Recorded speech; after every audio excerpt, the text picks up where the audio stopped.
Hey everybody, what's up? What's up? What's up? So we are going live. Um, don't know.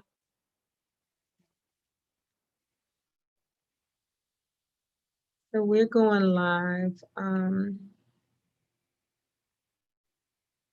YouTube, and I think my system is probably running a little crazy, a little wonky, but hopefully we're going to be able to get through this. So we have had some technical difficulties. Of course, y'all know this is how it goes. I'm trying to just close everything out. So bear with me.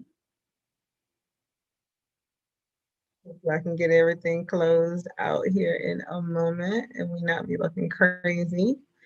Um, so anyway, yeah, we decided to switch from our StreamYard to Zoom for various reasons. But anyway, welcome to tonight's show. Tonight we are speaking with uh, two brothers, not actual blood brothers, but two African American men that were previously incarcerated. They have since come back home, and we're going to be talking to them about life after living a life in prison because you know that being in prison, whether you know it or not, or even whether I know it or not, being in prison, you know, you have to, I believe, adapt to a particular lifestyle and have a different life, you know, in prison. I think I will allow them to speak, but I will believe it will be a life of just really trying to survive and trying to get through it all, trying to maybe reconcile whatever, you know, brought you on this path. And so tonight we have two African American men that are sharing their story.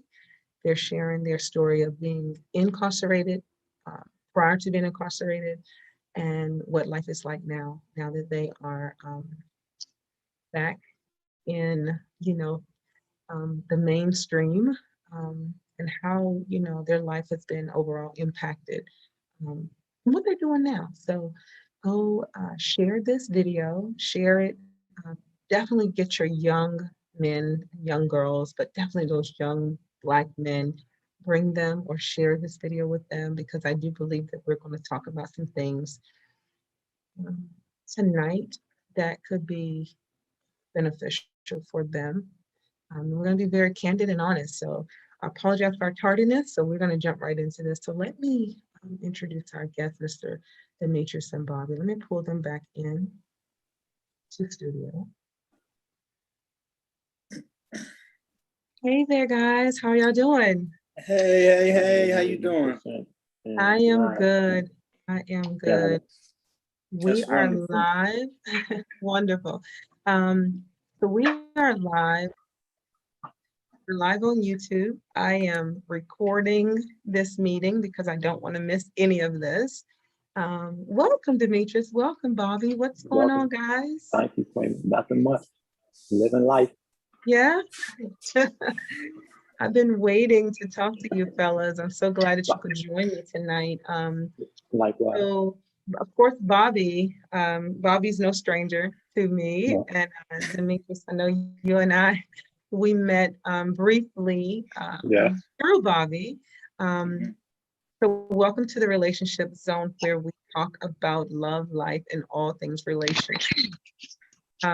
It's a safe space that that I love to open up for, you know, candid conversations, sometimes uncomfortable conversations, informative conversations, but definitely impactful conversations for us all. Are you having trouble hearing me? Not at all. No, I can hear you. So impactful conversations for us. So I definitely welcome you to the space, D. Thank you. Glad to be here. Absolutely. So fellas, let's jump right into this. You know, we're talking about being incarcerated. I have never obviously been incarcerated, thank God. Good. I did probably spend like an overnight years and years and years ago, acting a fool with my brother, got into some trouble with him. But Mm. I have brothers that spent time, that did time in prison, in, you know, in Mhm. local jail. And I grew up watching that for many, many, many, many years. And I always hated having to visit them and hated knowing that they were separated from family and just could only imagine what they were going through. So this topic is definitely near and dear to me because I've experienced it by way of watching my brothers go through the penal system. So Okay. if we could start just by the both of you telling me how much time either of you spent in either jail or prison, whichever one you want to talk about. I'm perfectly fine with that. Bobby, would you like to lead with that? Yes, I was incarcerated for 14 and a half years. I Wow. got locked up when I was 22. Okay. Wow. And you, Demetrius? Um, I did 18. I got locked up when I was 16 and came home and I was 30, 33, 34. Wow, wow, wow. Okay, so if we could just, I mean, you know, I know we were in the other studio where I had all my notes. So I don't have my notes now, guys. So I got to wing this. Okay, it's cool. You were two So to wingmen, the, so you good. yeah, exactly. Like to the viewers, if you're watching, know that I was very prepared, but then our Mm-hmm. technical issues started to happen. But after having served that type of time, if I could ask, I mean, take me back to life before, right? What type of young men were you, and what took you on a path to that led you into getting this type of time? Go ahead, Demetrius. Well, as for me, Queenie, I was more of the athletic one in the neighborhood. Mm-hmm. And I tend to say, not to say now, product of my environment. It was like a product of my choices because, I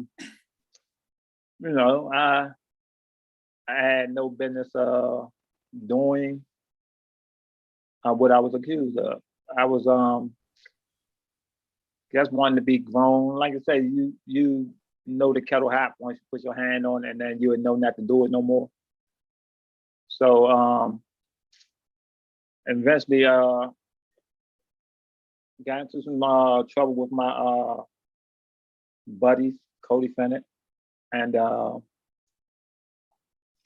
end up doing my time. If that answers your question.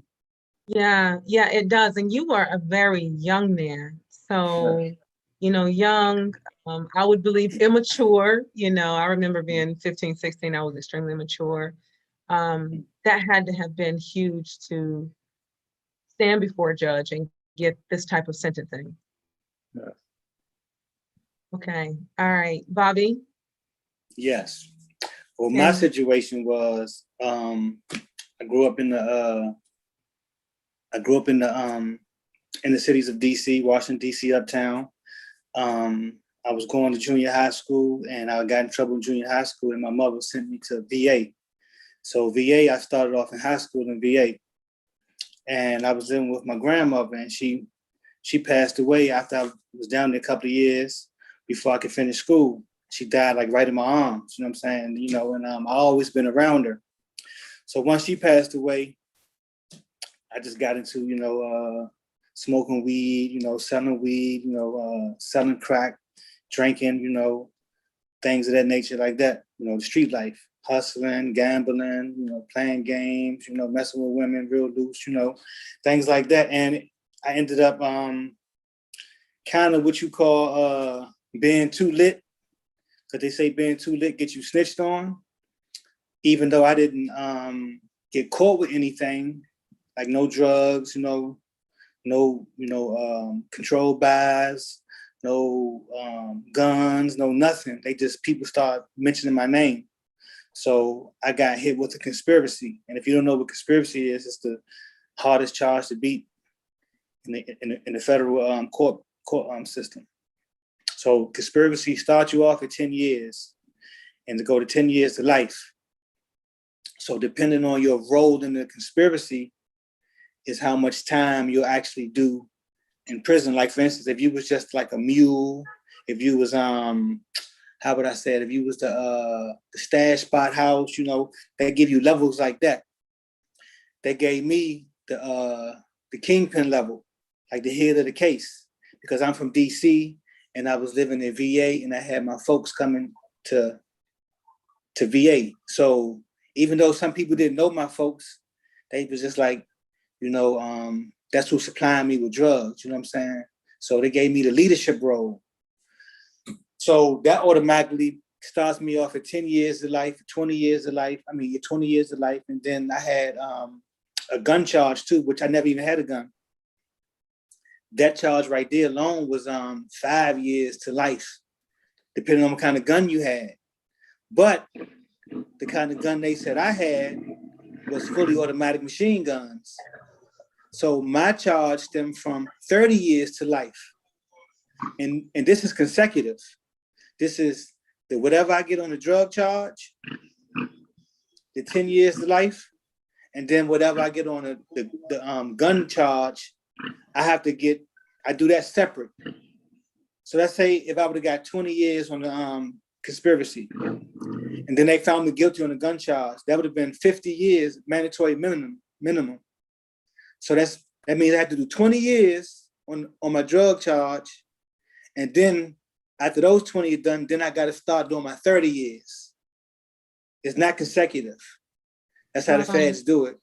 Yeah. So basically, you would have never gotten out of prison. Yeah, exactly. You know, and they didn't have any evidence. Yeah. Wow. So, you know, I wanted to ask, considering what you were charged with, the type of time that you both had to serve, do you feel that you were treated fairly by your defense? You know, were you fairly represented? But I mean, I understand now, but Bobby, that's probably not even a good question. Because I was beefing with my lawyer. Yeah. I was What about you? What about you, Demetrius? Like, considering knowing your life, because only you know, no matter you know what they find you, guilty or not guilty, you know your life, right? You know your lifestyle, you know all the secrets, right? So knowing that, how do you feel that you were fair? Do you feel like you were represented properly? Do you feel like you were fairly treated and prosecuted through the system? How do you feel about that? At that time, I really can't say I had no animosity with my lawyer. Stuff I was asking to talk about or investigate, they was doing it. If I'm, remembering 1992, but yeah. I don't remember having no disagreements with my lawyers, and I do get it. Like, to me, all of them, like, lawyers become judges, judges with lawyers. They all friends. Yeah. Real talk. So, I do remember whatever I was asking about, or can you go talk to this person, or I ain't had no. Of course, there was public defenders, but I can't say I had a problem with my two lawyers I had. Okay. I know I oftentimes hear horror stories, and I hear about people getting railroaded by the system and so forth. It happens. Yeah, it happens, exactly. So moving on, you both get your sentences, and you are both sent to where? Me, I was sent to from Virginia. I was sent to Cumberland, Maryland. I started off my time at Cumberland, Maryland. It's a FCI, Federal Correctional Institution in Cumberland, Maryland. And it's a medium high. Okay. Which means that you can have life and you can be there with life in prison. You have to have more than 20 years. No. It's a certain custody level. Majority of times, if you're in a medium high, you have, a large number, or you have a history of violence, like a violent charge or something like that. So Bandit, when I came in, I was 23 years old, I believe. When I hit the federal system, I was 23, I believe, or 24. Just turned 24, I think so. So your points are kind of high because they start you off. They say, you know, you coming in. Most of us don't have our GED, don't have no education, you know. So if you over a certain age, then your point custody level drop because they want to get all the young knuckleheads in the highs in the penitentiaries. You know, because all the older guys that have been in for 20 years, 30 years, 15 years, 10 years, they coming from the penitentiaries coming down to the lows, to the medium, to the low, because they on their way home. So us coming in, they feel like, you know, we don't have no guidance. So we need to start off at a medium high or penitentiary. So they take a guy off the streets, you know, that, you know, has a simple marijuana charge. But he get involved, his name get caught up in a conspiracy, you know, he get 10, 15 years, they sending him to a medium high or penitentiary, you know, and he not about that life. Yeah. So, you know, it's a whole different ball game. Wow. And what about you, Demetrius? Where was your first stop or your stop? I don't know how this works. In DC jail, like, that's a detention. Like while you going through court and all that, you're being held at DC jail. But as soon as you get your time, they ship you to wherever you have to go. Like whether it's, I think it's like 7 prisons in Lorton, Virginia, from like a medium high, from a super high, we call maximum security, and then it's like medium securities, and then it's low, and then camps. It's like 7 facilities. So as soon as I got my time, they sent me to maximum security because it was 10 to 30. It was considered a lot of time back then, and it still is now. But I went to maximum security, and from maximum security, I had to work my way down to go to the mediums. And with mediums, you got dormitories. You could move freely around the compound and get into doing your time, whether it's schooling, playing sports, playing music, cutting hair, whatever your trade might be. So you get into it when you're out of maximum security and you're on the medium compound. You got a little you got a little freedom. Yeah.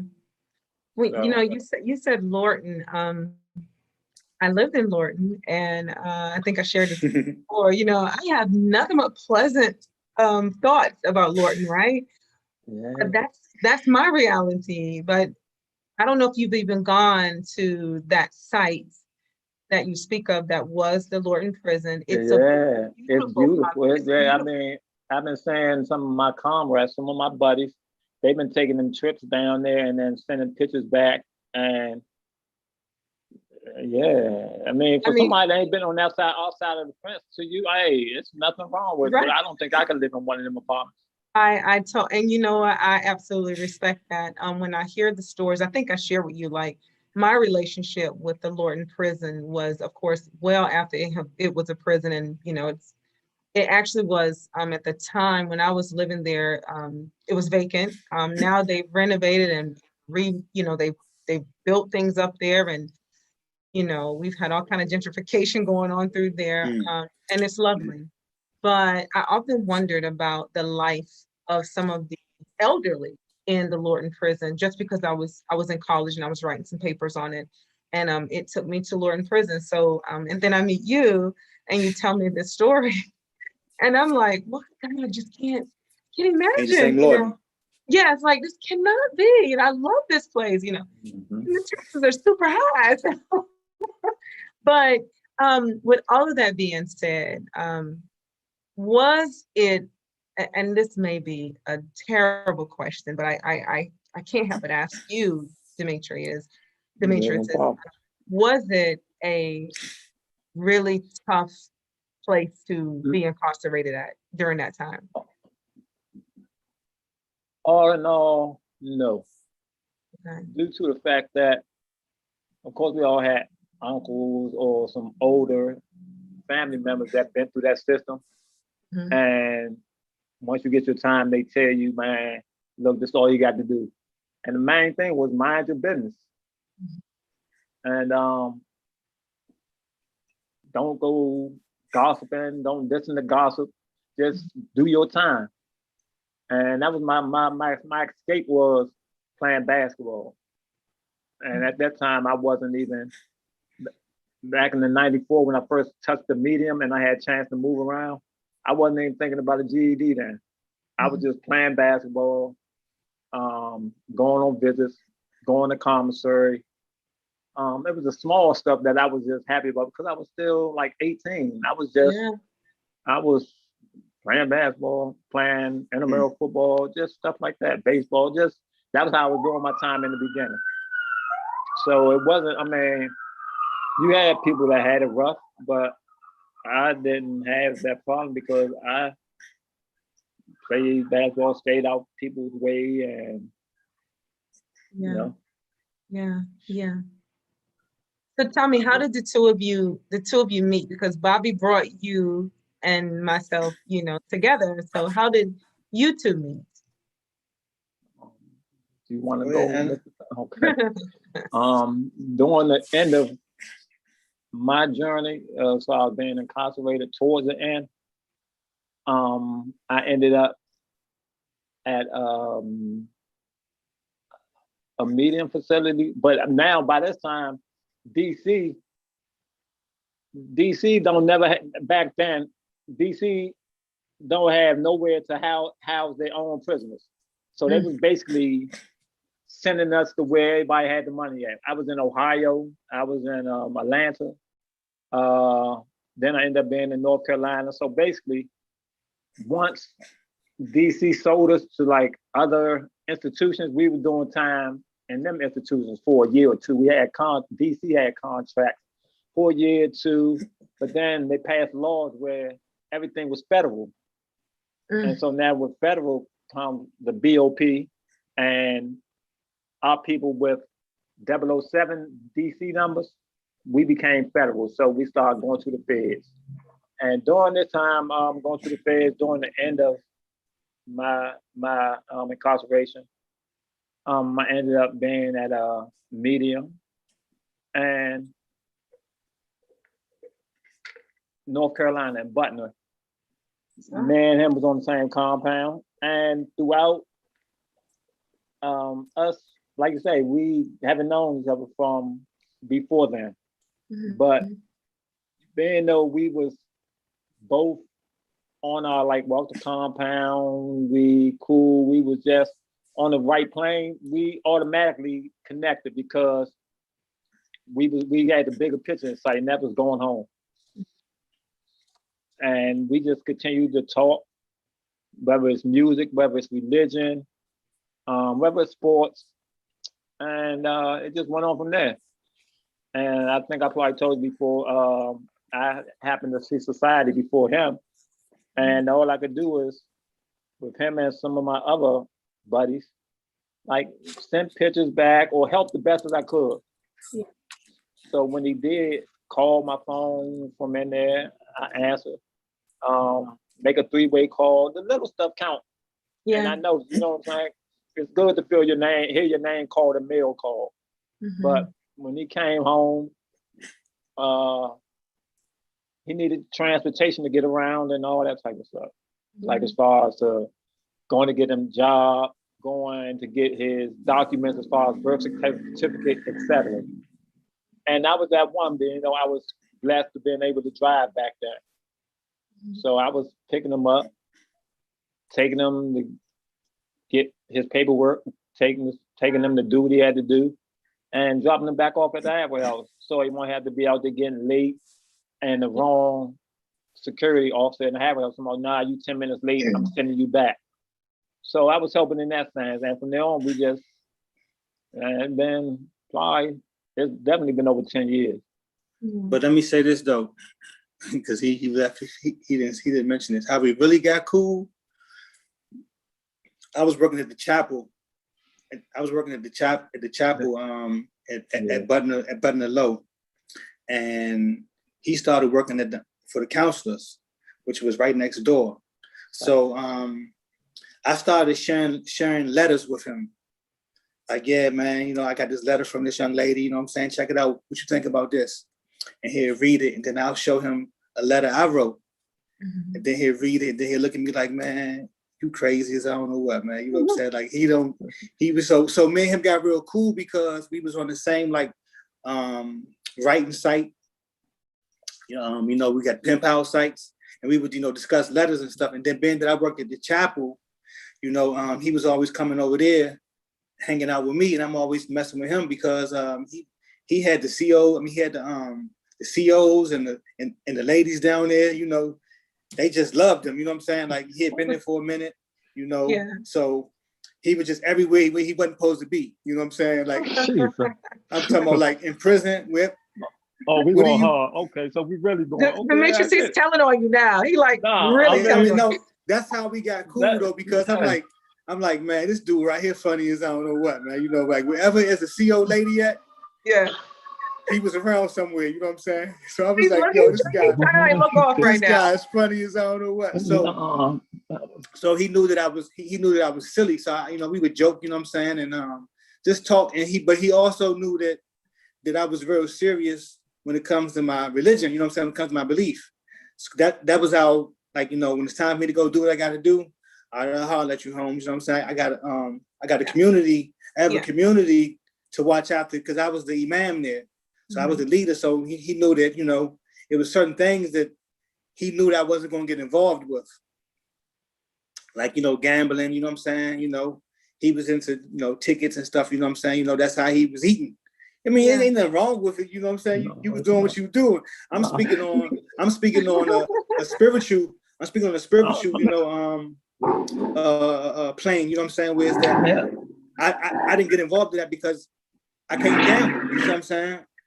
So I didn't knock him for doing it. You know, me and him was cool. I know you do your thing, Holmes, you know what I'm saying? One thing he said, talking about doing time, he said he didn't have any problems because he minded his business, but that's one of the hardest things for people to do, though.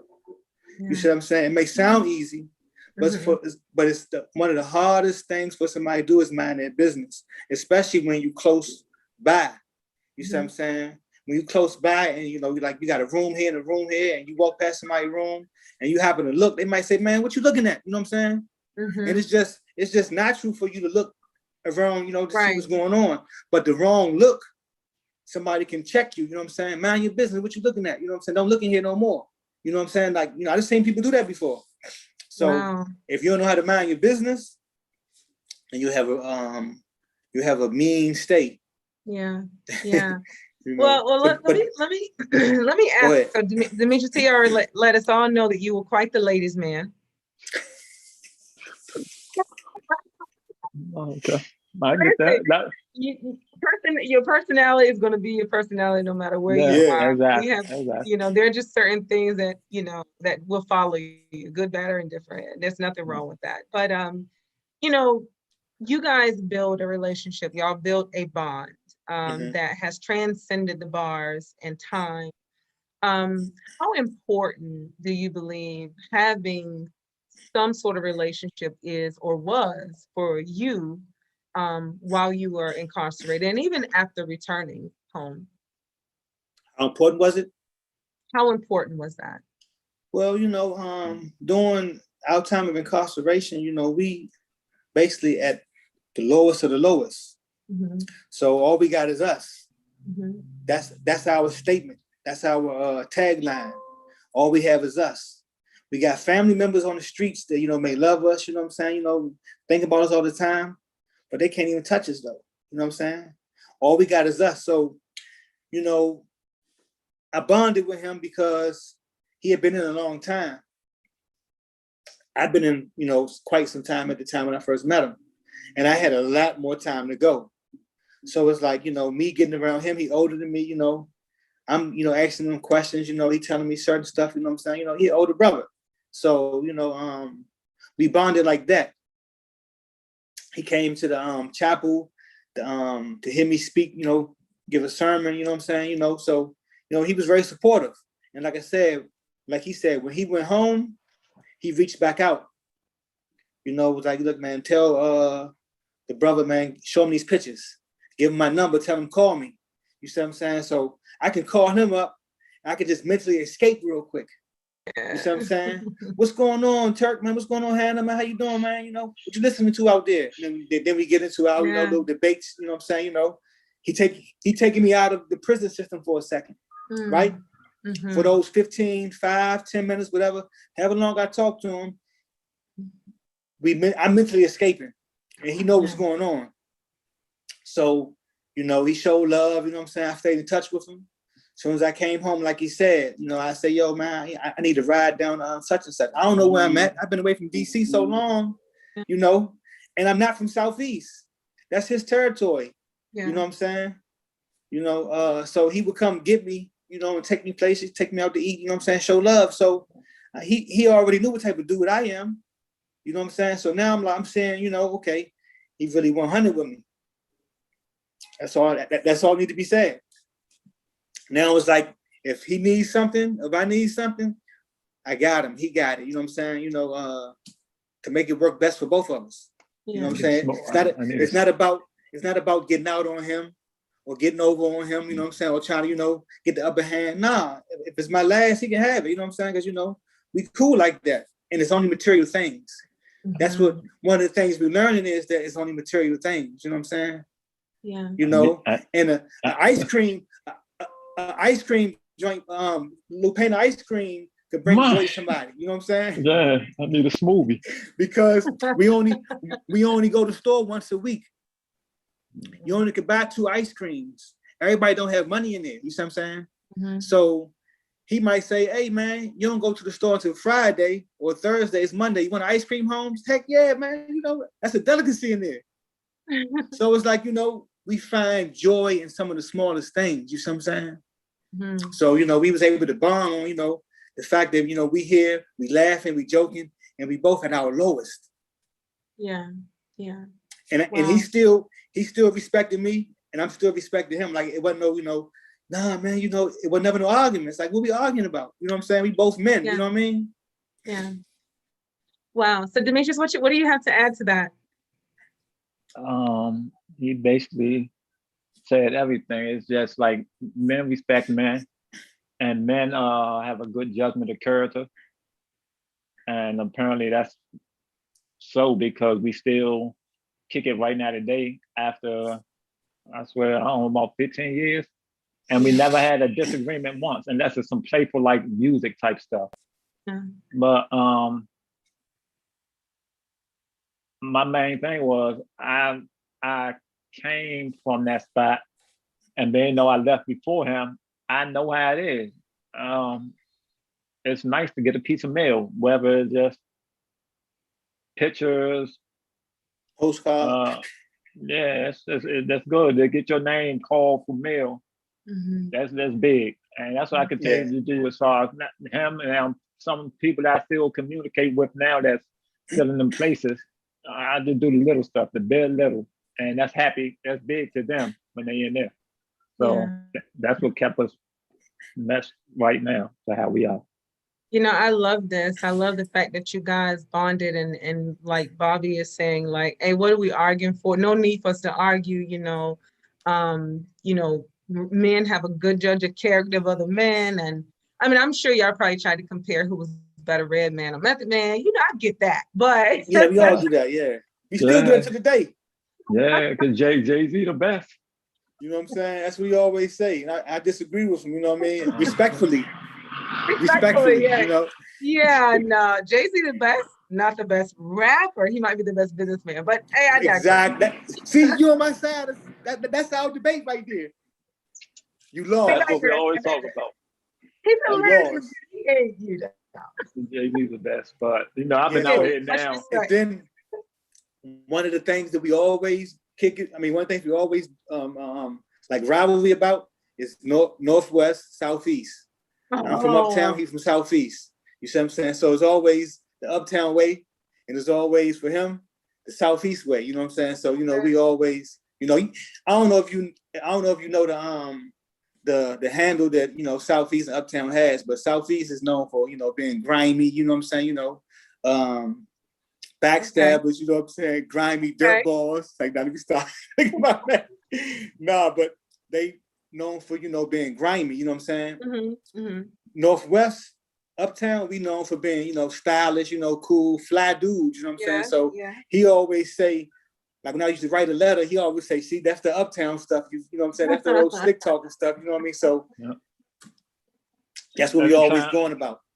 Every time I might be communicating with a young female and Bobby is around and he say hi, I say, that's it right there. You don't need to say no more. They too slick. So that's our little thing right there too. Yeah. So I have to ask, which one of you are older? I thought I heard Bobby say that, Demetrius, you have him on here. I just turned 45, May 25th. Okay. Yeah, because you know when Bobby sent me the original picture, I thought you were really his brother, and it's not because all Black men look alike. It's because y'all actually was vibing like brothers, and so, so I was like, "Are they brothers for real?" We get that a lot. Yeah. All right, so we've talked about the life, a little bit about the life before, a little bit about your time in.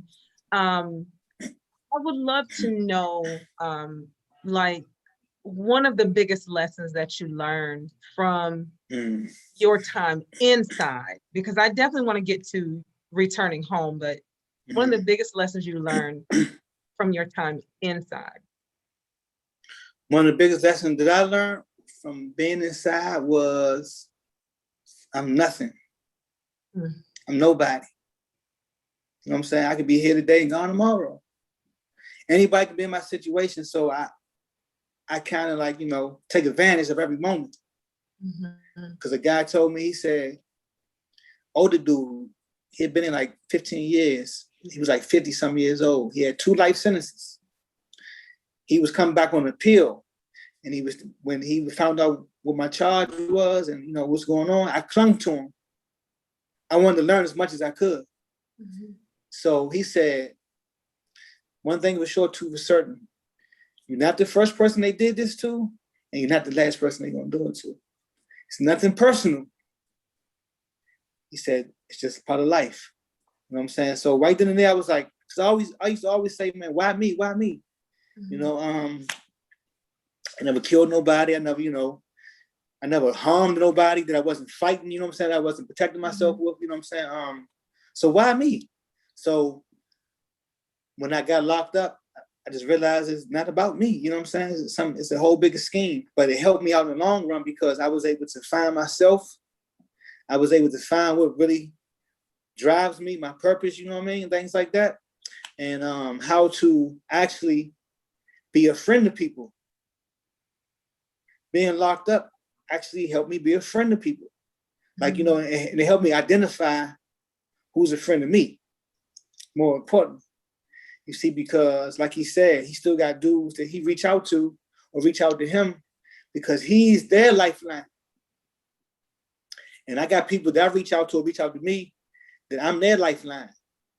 You know, so when that stuff be going on, it teaches you like, man, it's bigger than just you. It's bigger than just fast money. All I was concerned with was money, you know what I'm saying? Sex, you know what I mean? And getting high, you know, drinking, you know, smoking, you know what I mean? That's all I was concerned with before I got locked up. I was heading on the wrong road. Could have been way worse. Because, you know, when you reach a certain status in the streets, you know, it can get worse or it can get better for you. Yeah. You know, it can get worse because, you know, you can get more money and then you can get robbed, killed, you know what I'm saying? You know, locked up more time. It can get better because you got more money, you know what I'm saying, to do other things. You know, you reached a certain status. So one of these lyrics I listened to, this dude say, we talk about the streets, he say, once you get to 7 bricks, you popping, right? You popping out there, you know what I'm saying? He say, but once you get to 12, he say, start getting jazzy. Word to Stockton, right? It's popping at 7, but when you get to a certain level, when you start get 12, things is really going your way. So once you get to certain levels like that, ain't no turning back for certain people. Wow. That's all I knew. You know what I'm saying? Not saying that I had 12 bricks or 7 bricks. I'm just saying all I knew was the fast lane. Getting money, messing with women. That's still my personality. You know, I'm still real, I'm real, like outspoken. I say hi to people, I talk to people, I greet people, I smile, you know what I'm saying? I'm real energetic, you know what I'm saying? That's how we met, right? A ladies' man. That's how we met, right? That's a Southwest, yeah. That's uptown. No, that's uptown. Yeah, that's uptown. That's definitely way, uptown. But I definitely, I didn't mean to cut you off, Master, but that's how I am my bad part is over. I'm happy now. My bad part is over. My past is my past. That's why it's the past. And I'm just trying to, I'm going this way because he said what he said. It's like I can't even be as far as I'm talking about a relationship. And me just being myself and speaking to a lady or a female, it's like my little smooth way of speaking to them. It might just be, hey, hello, how you doing? Might hold the door for them, but that always led to a problem because it was a female, and I was always defending myself because I'm not gonna change. This is me. I have no reason to be mad. I have no reason to be mad. My hard part is over. You know, it's that worry about defending yourself or stabbed, killed. I ain't got to worry about that now. I'm just living my life. I'm happy. That is so good. That is so good.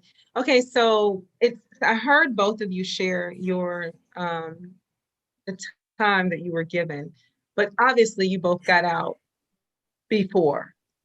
So how did that happen? How did you not have to serve out your entire time? That's the first question. And Bobby, I have a question. I don't know what bricks is. You know what? Oh, Don't bricks. you laugh at me to make sure it's No, I'm not laughing, sweetheart. I'm just saying. No, so it's a Kia Coke, Kia Crack, Kia Heroin, you know what I'm saying? Yeah. Okay. I'm not laughing at all. Let's go into the first question then.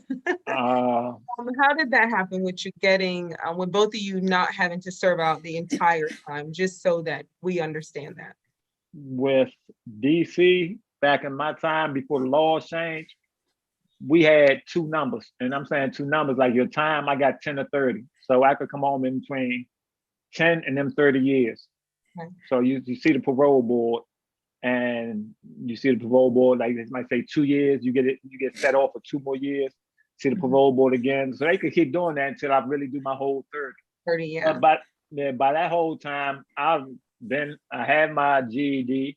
I was doing good, and now everything is trying to get to them outsides. You know what I'm saying? Yeah. So I was programming every which way, and of course, the first time you see the parole board, it's law, you basically don't get a hit, right? A hit is basically you get another set off until you come back and see them again.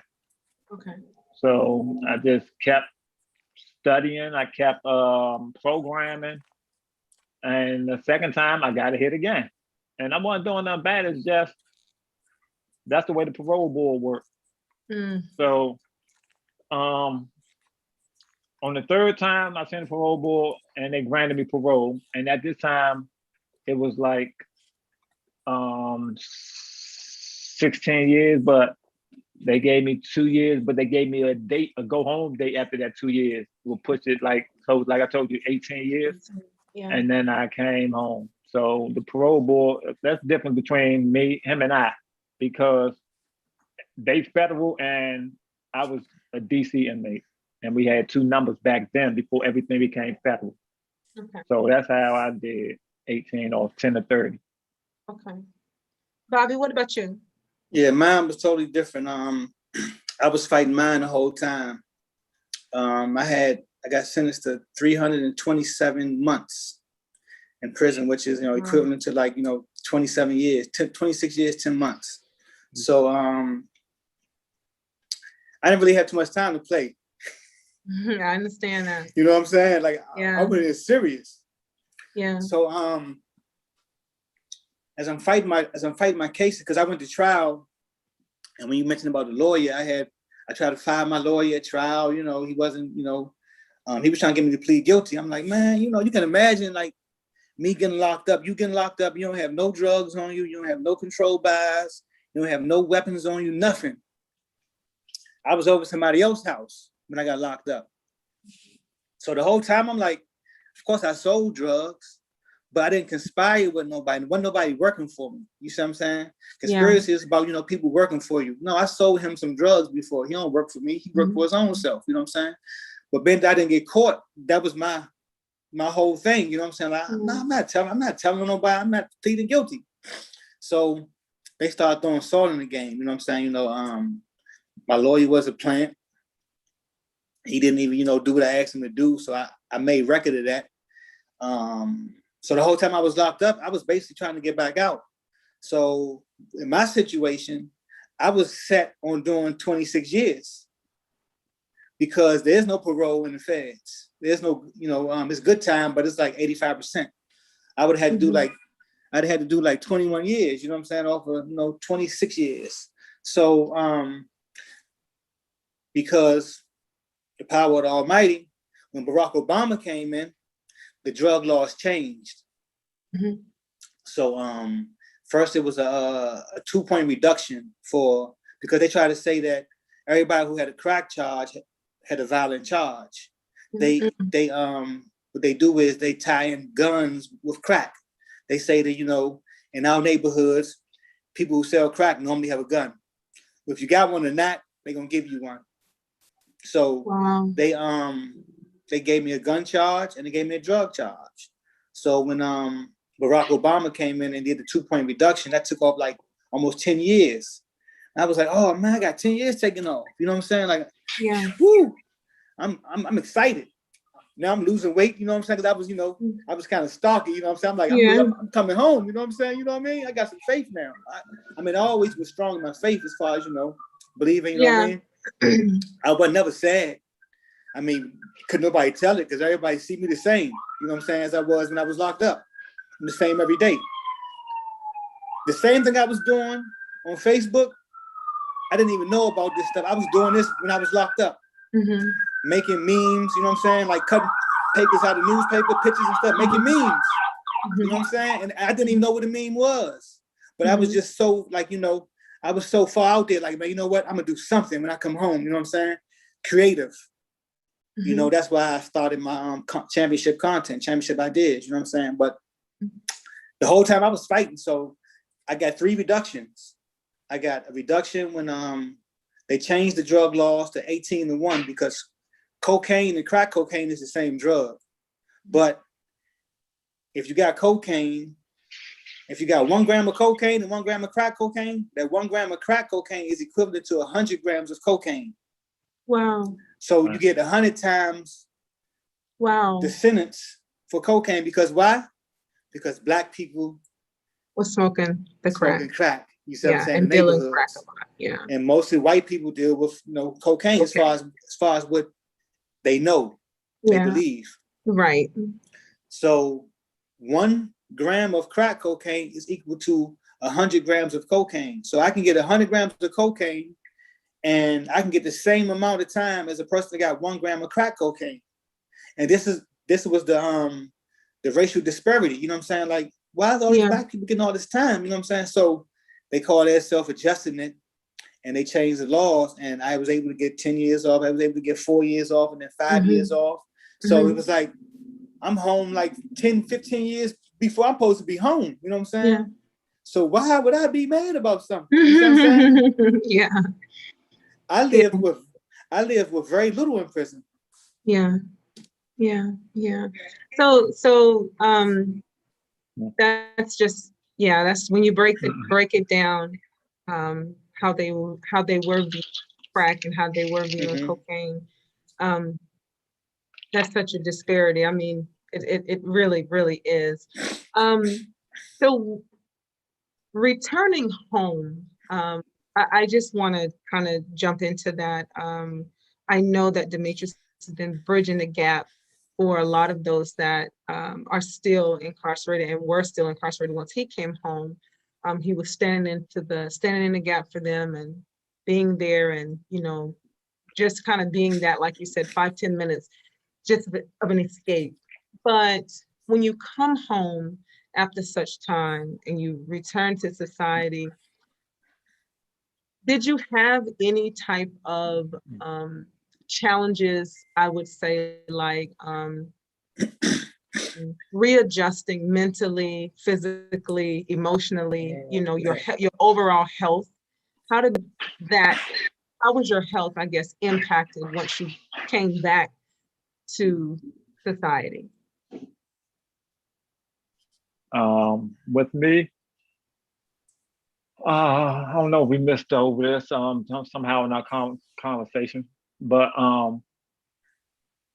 while I was in there, I happened to get diagnosed with MS, a strand of MS. Mm-hmm. And from me just being my up and go and just whatever, when I want to do it, that slowed up a lot. Mm-hmm. So now, fast forward to when I got out, like I said, I'm doing everything much slower now because my mobility is slower.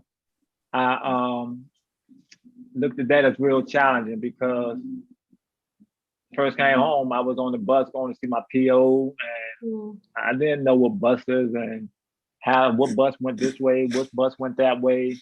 So some of that was frustrating, but I also had some good people that been through the same stuff that I went through and was helping me as far as if they was off and they could take me to my PO, they'd do it. So I had some help with that, but it could be really frustrating as far as not having that person to help you because it's nothing to revert to back to what you know. And I ain't gonna say a lot of people, but that's what people do when they don't see it working for them out here in society after being away all these years. And I was blessed to being able to do that because I had some people that came through the same system I came through that was out here, and they was doing good, and they was wanting to see me do good. So it's like a pass down thing. Somebody helped me.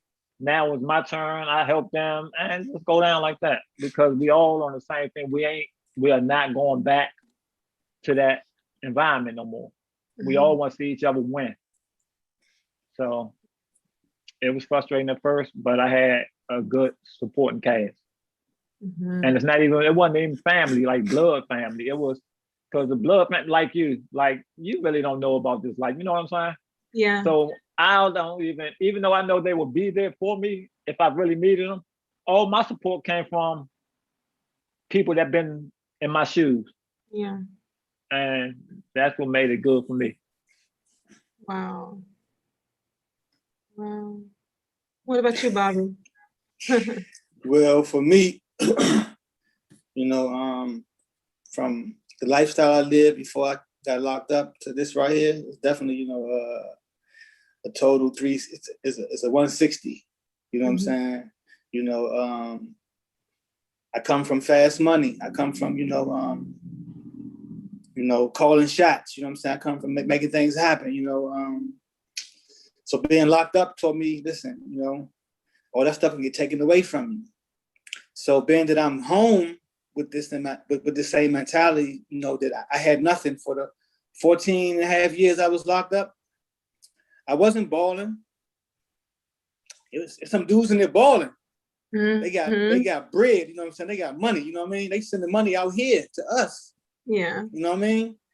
They balling. I wasn't one of those dudes though. I was one of those dudes, that was just balling with the information, learning, you know what I'm saying? Acquiring knowledge, whether it's dealing with the law, they can help me get out, whether it's dealing with my spirituality, what I need to equip myself with coming home as far as my spiritual reflexes, my moral conduct, you know, what I'm going for, what I'm not going for, what I'm not going to do when I come home.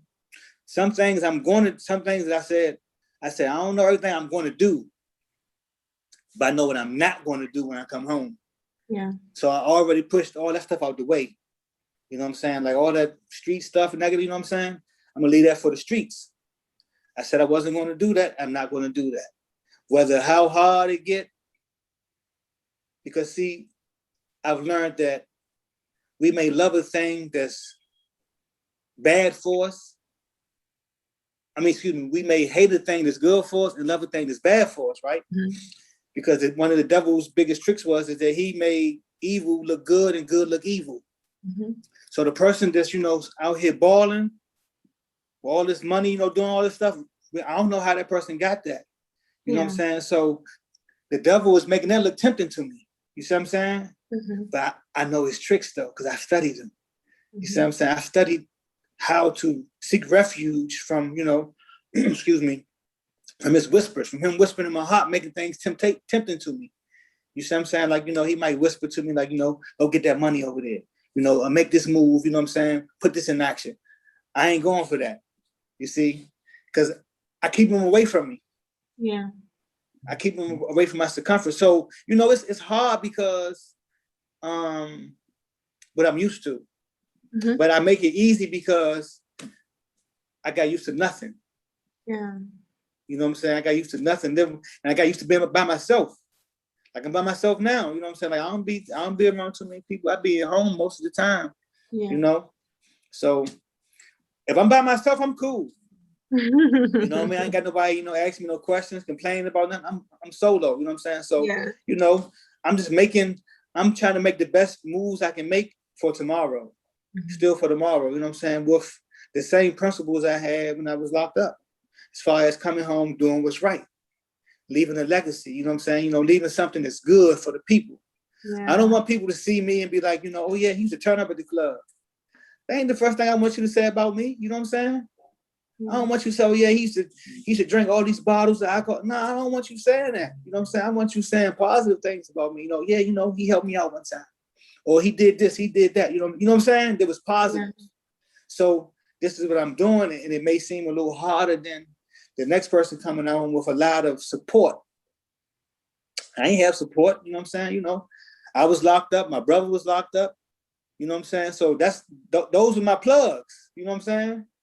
So, you know, they home now, but they ain't out doing the same thing they was doing, you know what I'm saying? So I'm not in the same position I was when I was in. I mean, before I came home, you know what I'm saying? I can have access to stuff, you know what I'm saying? You know, I still got access to people that's doing certain things, but I'm not going down that lane, you know what I'm saying? Yeah. You know? Yeah. They still respect me because I ain't telling nobody. Right. You know what I'm saying? Someone was locked up with me. They know how I carried it when I was locked up. I was minding my business, you know, studying, praying, you know what I mean? Getting better, refining myself, you know what I'm saying? So they know, you know, man, if he needs some help, I'm gonna help him. But I don't be needing that help though. You know? I don't be needing that. So now that you're both out, you're both home, Demetrius, I heard you mention that you were diagnosed with MS. And multiple sclerosis is a very challenging disease.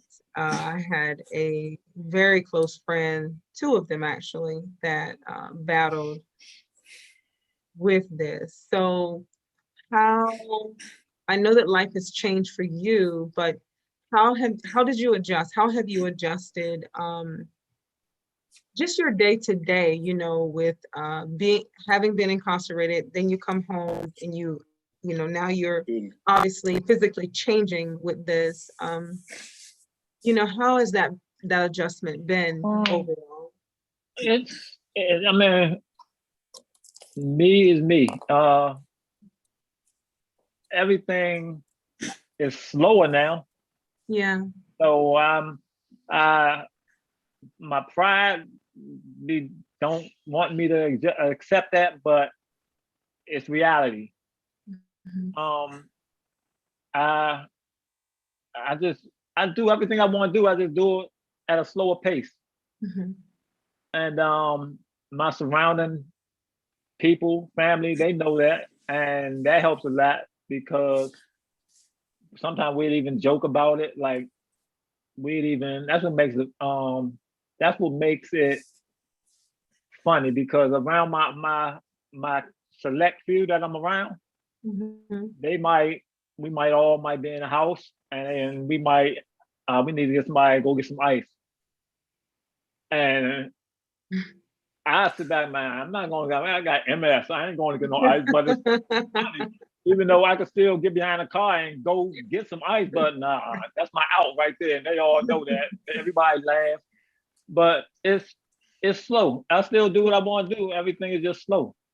That's it. And I'm cool with it being slow, and want to put religion into it. You could say, man, that's his way of slowing me down, because I don't have no kids. And I'm not saying that if I didn't have MS and I still was on my Swift and all that, I wouldn't be out in the world doing no negativity. I still would have been so I would have had a different outlook, being though I'm still moving fast, but it wouldn't have been on the bad side. But I'm slowed down some, and that's good. And that's I'm taking the pride. I'm taking the stride. I do everything I want to do still. I can be in the pool if I want to go to the pool. I could still get in the car and drive. It's just I gotta do it slower. Yeah. So I'm cool with that. Okay. All right. Well, that's good. So when you guys came home, I know we'll be wrapping up in a few minutes, but I want to kind of touch base on access to resources as I guess you ex-offender or those with a felony. What was that like? Like what challenges have you met? Or what has been more challenging based on the fact you have a felony on your record, for you, like with moving forward and advancing in your life after being in prison? Well, for me, I would say that being a felon coming home, they give us certain incentives, or certain priority. Let me say that, because we return it back to society, right? And they know that we behind the 8 ball. You know what I'm saying? They know that jobs is not going to want to hire us, so they got the program called Project Empowerment, for ex-offenders to come there, and get some training, like training for doing your resume training, resume writing, interview training, things to say on interview, things. So they make sure that you are prepared to sell yourself on the interview. And then, they got these programs with the jobs. If they hire so many felons, they probably don't have to pay them. So it's not hard. It's just who you know. It's who you know. It's your circle, and I was out of DC for a long time. I left DC when I was 15 years old. Like I say, most of my circle, they dead or still in prison. Dudes that I, grew up around. You know what I'm saying? They dead or in prison. I got some dudes that's out here that I, grew up in the neighborhood I'm real cool with. They lived a different lifestyle. You know what I'm saying? So they, working jobs and stuff like that. I'm dealing with entrepreneurs. People that could put me in a better position, because I did too much time to be trying to worry about a pension, you know what I'm saying, or 401k. I got to get mine now. I got to be a boss. I got to be an entrepreneur. I got to give residual income. You see what I'm saying? So I was already set up to lose. So just having that felony and being sent to Project Empowerment, I was able to get the job that I was able to get, where I was teaching computer skill classes. And I was teaching those while I was learning myself. So that put me in a great position. I met my supervisor and, the CEO of the company, you know what I'm saying? So we got along real good. We still, real cool, even though I don't work for them no more. She moved to North Carolina and her business in North Carolina. But if I was in North Carolina, she was like, you can come on and work for me. And one of the good things about it is the lady actually said, when she hired me, she said that she hired me because she didn't think I did any prison time. Wow. Out of all the ones who she interviewed, she said, I thought you didn't do any prison time. You know what I'm saying? And I said, for real? I said, wow. So she asked me, and I said, yeah. And I said, I did 14 and a half years. She was like, she couldn't believe it. You know what I'm saying? She was like, after talking to you for like 2 weeks, you know what I'm saying? She asked me how much time did I do? And when I told her, she was like, the reason why I hired you because I thought you didn't do prison time. Because she knew the Project Empowerment, they sent ex-felons, you know what I'm saying? So she was like, I thought you was the only one that didn't do prison time. And I was like, well, I turned out the only one that did the most prison time. You see what I'm saying? So she hired me after she knew that, because I was working for a temp agency, Project Empowerment, that was just temporarily. But seeing my work ethic, seeing how I always came to work every morning on time, smiling, you know what I'm saying, laughing and joking with her. She liked my energy. She was like, I'm gonna make sure you get hired, So as soon as she hired me, the company had started going down, you know what I'm saying? So they ended up selling the office in DC on Connecticut Avenue, and they moved to North Carolina. So that she told me, I was like, no, I'm not moving to North Carolina. I'm still on papers. Well, I'm off papers now, I finished my papers, you know what I mean? Good for you. Yeah, May was my day, May Day, 5 years of paper. Time I gave 15 and a half years of my life. You know what I'm saying? For something somebody said.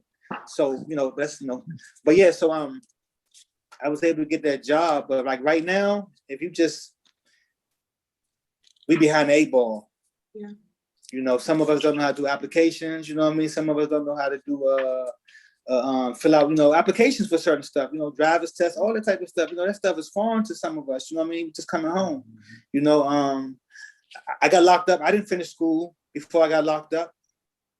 I finished school because I said I had a one-on-one talk with my teacher, my tutor at the school, and he had life sentence, and he was talking to the class. He was like, man, some of y'all dudes, man, gonna do 10, 15 years, man, and go home and can't even write a letter. You know what I'm saying? You know what I mean? That kind of messed me up. He was like, don't y'all want to write these women out here? You got to be able to hold a conversation. You know what I'm saying? Like, you can't be run on sentence, right? So I was like, I said, I got a lot of time, and I'm gonna do most of my time writing women. You know what I'm saying? So, so I better step my vocabulary up. Whatever motivation.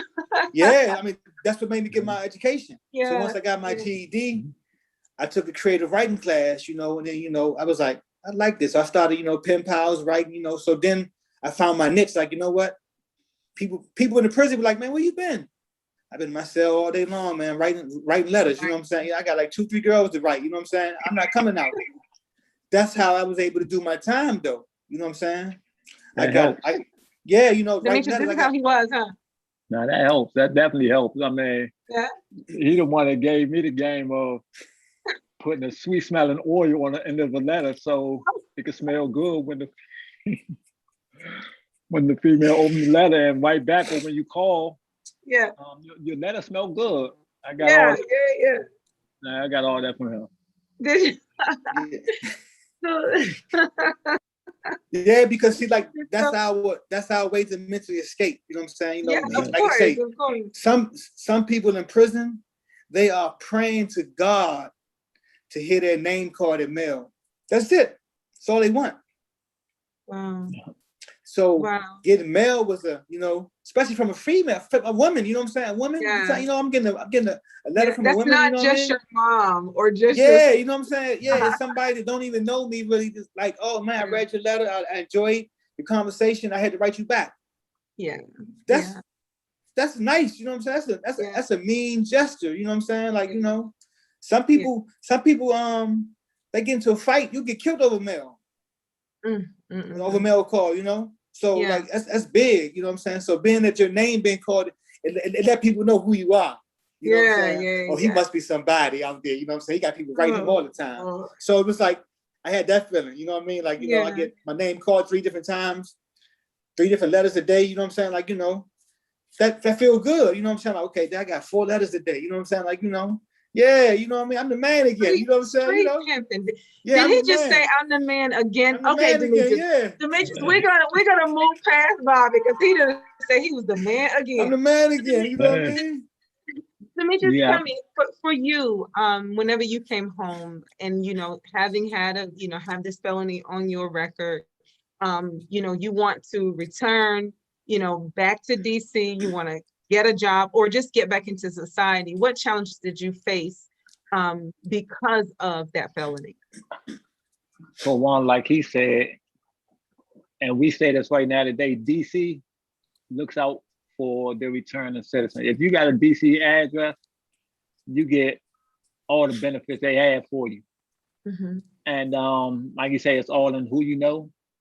I know somebody that you know, when you're on parole, you gotta have a job, or they recommend highly that you have a job. Mm-hmm. I knew somebody that just had me on a payroll and just say I had a job, but I never went in. I mean, he's a family member, and just sitting in the office like, okay, I had a job. Yeah. But DC really looks out for me to where you won't be looking at oh, I gotta find where my next dollar coming from, Mm-hmm. because it's like you said, it's programs out here to where it leads you to jobs. Mm-hmm. It's that monkey there's no jobs out here. I think that's BS. Mm-hmm. Because if you apply yourself, it's a job out here. I mean, you really Safeway, Giant, all them stalkers, and it's jobs out here. So I really ain't have it hard as far as dealing with Washington DC coming home, because I applied myself, Mm-hmm. and I still am applying myself. Yeah. Yeah. All right. So for the young heads that may hear this video, because I'm hoping that those that are viewing will share it. I'm not able to see the comments tonight because I just don't have the windows up and I'm not in my typical studio, but hopefully those that are viewing this tonight or that will view this in the future, they will share it, because, you know, I have a son and he's 23, and the last thing I want is for him to get any kind of time on his record. I don't want him to have to go through that system. I don't wish it on anyone, but more specifically because I got a son, and I watched my brothers and I watched other people that I loved, and working in the industry I work in, I see a lot of young men and older men that have so many challenges because of their record, their past when they were young. You know, they come out as older men and they're behind, and it's very challenging for them to adjust. They're filled with anger, with disappointment, with resentment. So they have all these different things going on internally. And I often wonder what would happen if we catch them early enough, like if we could change the trajectory of their path. So for those that are listening, if you both could just give a 60-second message to someone that's listening, what would that be? My 60-second message will be, grab somebody up that you love and spend some time with them, these kids, because a lot of times they're missing love, that they're missing attention. And if they had the right attention and right love, they wouldn't be out, you know, doing some of the things they're doing, because they're being guided by another kid, you know what I mean, that might not be getting no love from home. So they doing whatever. So if we just grab the youth and show them some attention and show them a different way, you know, then I think that'd be good. Because I didn't have that in my life. You know, I had people telling me to do this, that, and the third, you know what I mean, stay away from what's wrong, but I didn't have nobody that's actually putting it into action. Yeah. You see, putting what you're saying into action, and then having me around you. Yeah. You know what I mean? The drug dealers love to have the kids around them. Mm-hmm. Run us to the store, you know what I'm saying? Do this, do that, you know what I mean? We next in line. Mm-hmm. You know, so we got to be familiar with what's going on. So grab the youth and show them a different way. Show them some love and attention, so their mind will be somewhere else. Got it. Thank you. Demetrius? You're welcome. Mine would be, don't be afraid to be yourself.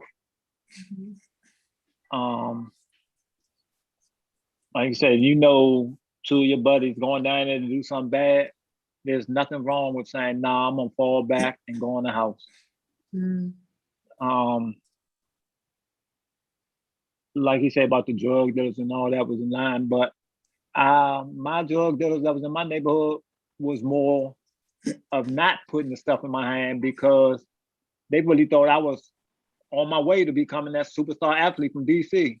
And Mhm. that made me mad. Like they wouldn't put nothing in my hand or telling other people not to put it in my hand. Mhm. Because anytime we had a home game, they was coming in there. It was deep. And they really thought, man, I look back at it now, they really thought I was going somewhere, which ain't nothing wrong with that. But like I say, don't be afraid to be yourself. If I was myself, I would have stayed in the house that night and I still probably would have had a career, who knows, in the NCAA or somewhere across seas in the league, who knows. But I was afraid to be myself. Wow. Yeah. Now, the last thing I will offer you both is an opportunity to speak about your future plans and dreams. Mhm. Give us a snapshot of that plan, um, or the thoughts or dreams that you have for yourself going forward. Okay. So 2010, when I was incarcerated, same place we was at together. I came up with I was talking to a guy that was doing some law work for me, right? Mhm. And he asked me, he said, man, I had a good chance of getting out.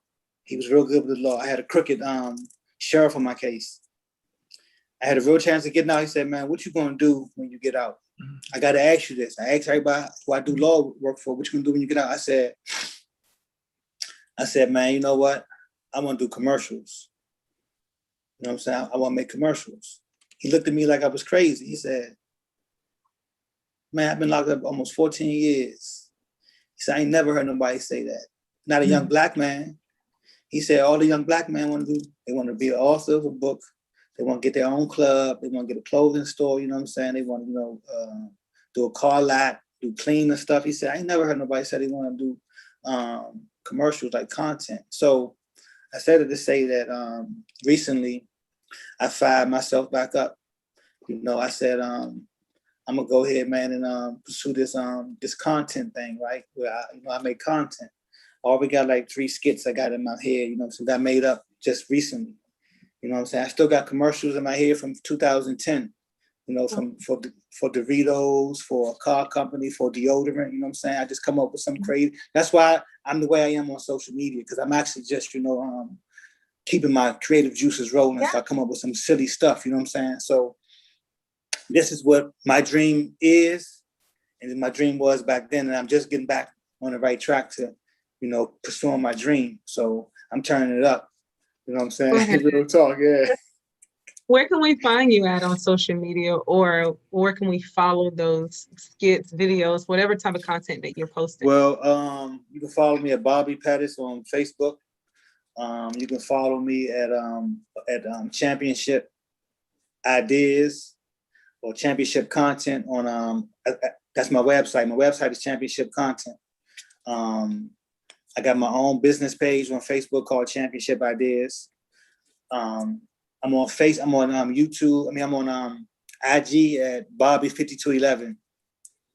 So my business page is Bobby5211 too on Facebook as well. That's my business name, but it's Championship Ideas. So that's what I'm doing. You have to send all that to me so I can post it with this video when it goes up, whenever this transcribes over into the podcast.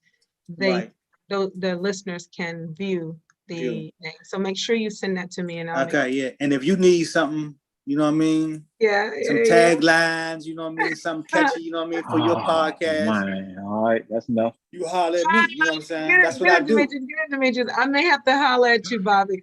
All right, Demetrius, tell me about that future of yours. My future is more on starting to eat more healthier, starting to get healthy as far as now that the world's opened back up, there's more access to the gym. Instead of once a week, I can start going back 3 times a week. Different regimens, like I know Bobby is good with like some stuff like black seed oils and all that type of stuff. I really want to get my mind focused on being more healthier. Yeah, I just can't. I mean, I can sit back and say, wait for these doctors to find a cure for this. But it's like, it's like, this is like an underrated disorder. Like, you got AIDS, you got everything else, they got cures for. I wonder why they ain't had this cure yet. So that's my thing, is more being more healthier. And and the knowledge about, being more knowledgeable about the disorder and saying how I could better myself too. Not just waiting for no doctors. I'll take control of my own life when I'm supposed to and go from there. I like that. Well, listen, fellas, I have thoroughly enjoyed talking to you both tonight. Again, I always enjoy hearing these conversations, hearing of your life after, hearing about the amazing things that you're all doing. I've met quite a few amazing brothers along my path of podcasting that have been incarcerated. They've come back home and they are amazing, just absolutely amazing. Some are involved in the Innocence Project, changing lives, impacting lives, fighting the system, pushing for prison reform, demanding change in a broken system, especially for those that were wrongfully accused and wrongfully incarcerated, and has been proven to have been wrongfully accused and wrongfully incarcerated. So I have much respect for you all when you can and you choose to talk about and share your stories. And I think that there's a lot for young people to learn, or anyone that's on a path that could possibly lead to where you've come from. And so I appreciate you sharing your message with us tonight. And to the viewers, I hope that you all follow these men. And Demetrius, I didn't ask you if you have like a web page or. Oh, I thought you were about to say, did I have war? I got scared. I thought you were about to say, did you have a woman? Well, I would assume you had a woman. I put that out there, but I was. I thought that's what you were about to have. I'm like, hey, conversation just changed. You say you have a woman? No, I'm not. I have on social media, it's Demetrius. On Facebook, it's Demetrius Hannah-Bey, and on Instagram, it's Southeast DC. Southeast DC. Yep. Oh my. Southeast DC. Well, if you viewers, if you're watching this, follow these brothers. I would love to see where they are in another 2-3 years. And if there's ever anything I can do, let me know. I love bringing you to my platform. Bobby, you always got an open door. Thank you very much. I really enjoy, that's uptown. Your podcast. Well, thank you for your support. Yeah. Thank you for always been pleasant. I really, really, always from day one, always been pleasant. So listen, I lead with character. You know what I'm saying? This is what I got to lead with. So I have a powerful message to give. You know what I'm saying? So this is how I lead. This is me every day. I may not be in the best of the mood, but when I talk to you, I'm gonna be in the best of the mood. Yeah. He had to back up. He like, oh, there you go again. That uptown.